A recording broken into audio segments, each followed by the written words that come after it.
Hai, salam jumpa kembali dengan Miss Eva.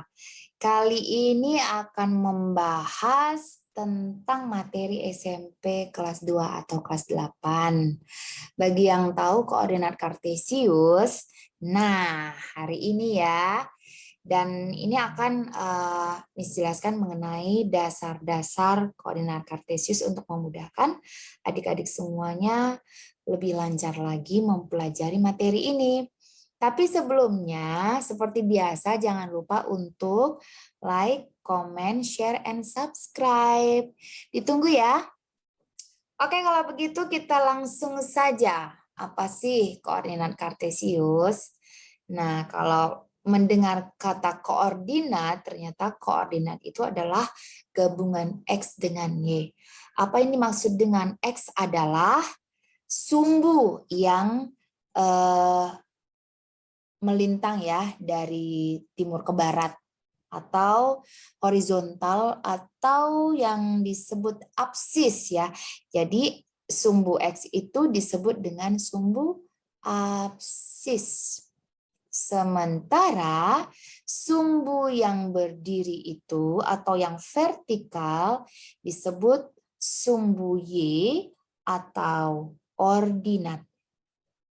Ini perkenalan dulu ya, sehingga untuk lebih lanjut, kalau mendengar kata ordinat harusnya udah tahu. Ordinat adalah sumbu Y, absis adalah sumbu X, dan koordinat artinya X, Y.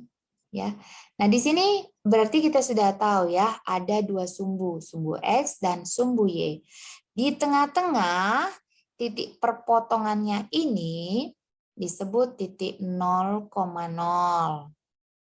Ya, betul. X-nya 0, Y-nya juga 0. Dan selanjutnya kita melihat dari sumbu X sendiri, terbagi dua, yaitu ada di kanan, ada di kiri. Yang di kanan itu sumbu positif. Dimulai dari angka 1, 2, 3, 4, 5, dan seterusnya. Dan yang di kiri itu adalah -1, -2, -3, -4, -5, dan seterusnya. Ya, dan seterusnya. Oke, sekarang sumbu Y. Sumbu Y ada di atas. Ini adalah Y positif, yaitu dimulai dari 1, 2, 3, 4, 5, dan seterusnya. Sementara yang di bawah adalah -1, -2, -3, -4, dan seterusnya. Baik, jadi kalau kita melihat koordinat, yang termudah adalah kita lihat sumbu X dulu, kanan atau kiri. Kalau positif kita lihat ke kanan. Kalau negatif kita lihat ke kiri. Misalkan, ya, Miss kasih contoh, koordinatnya adalah 2,3. Berarti kita lihat dulu ke kiri atau ke kanan. Kalau 2 positif berarti dia di kanan. Nah, kita dari titik 0,0 melihat ke kanan 1, 2 ya.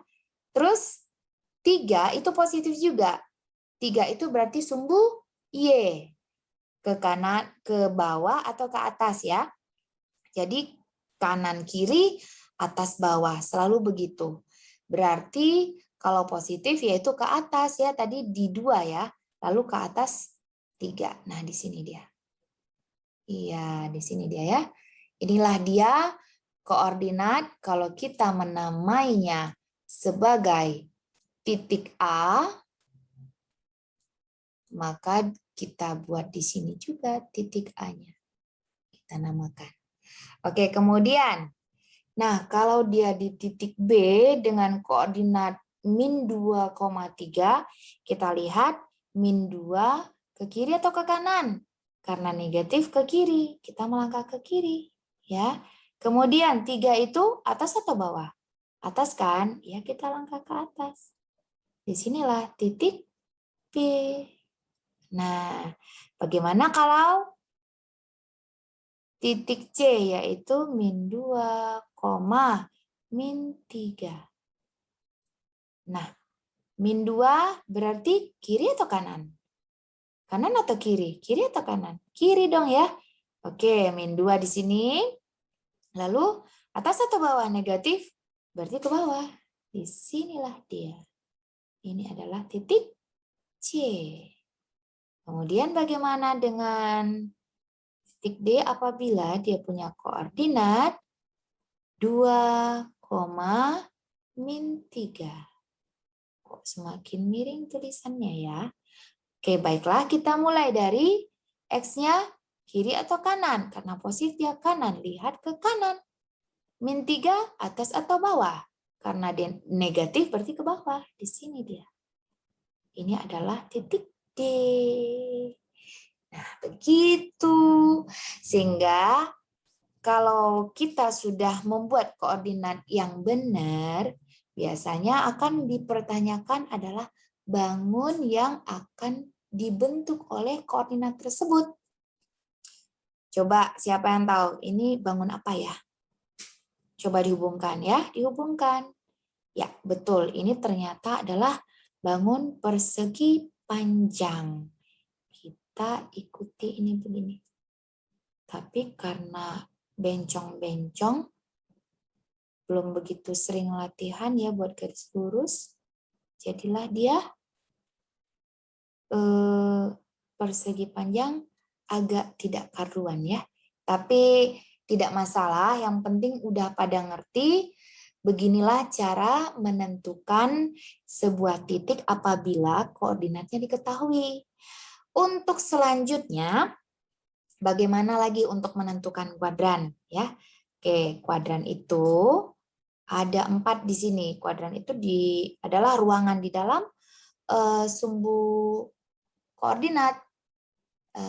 Ya, ini kita ganti dulu dengan warna hijau. Area di sini itu adalah kuadran pertama. Area yang di sini adalah kuadran kedua. Kuadran ya. Ingat, kuadran namanya. Ini ketiga, kuadran ketiga. Dan ini adalah kuadran keempat. Ingat, ini namanya kuadran. Harus ingat ya, kalau ada nanti yang membahas tentang kuadran, nah inilah dia kuadran. Sehingga bisa kita simpulkan yang ada di kuadran pertama adalah, ini dia, titik A ya. Apabila X-nya positif dan Y-nya juga positif. Bagaimana dengan kuadran kedua? Kuadran kedua ada di B, yaitu X-nya negatif dan Y-nya positif. Lalu bagaimana dengan kuadran ketiga? Kuadran ketiga adalah C. X-nya adalah negatif dan Y-nya adalah juga negatif. D-nya, D itu ada di kuadran keempat. Ya, kuadran keempat berarti X-nya positif dan Y-nya negatif. Jadi kalau adik-adik menemukan X-nya positif, Y-nya negatif, udah langsung tahu ya, oh ini berada di kuadran berapa. Dan seringkali juga soal-soal mempertanyakan ini. Jadi harus tahu ya, dasar-dasarnya harus tahu. Oke, dasarnya yang berikutnya tentang garis yang dibentuk di dalam koordinat kartesius. Yang ada itu yang kita ketahui adalah garis yang pertama apa? Ayo, garis sejajar. Sejajar.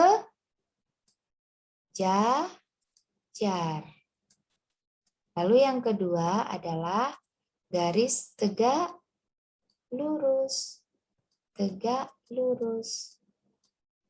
Ini biasanya tulisan Miss Eva juga nggak jelek banget seperti ini, tapi karena pengaruh penanya ya, baru-baru belajar. Oke, kemudian ada juga garis berpotongan, berpotongan ya. Kalau sejajar itu biasanya ada simbolnya tuh. Simbolnya adalah, mau cari warna apa ya? Warna biru dulu deh. Nih.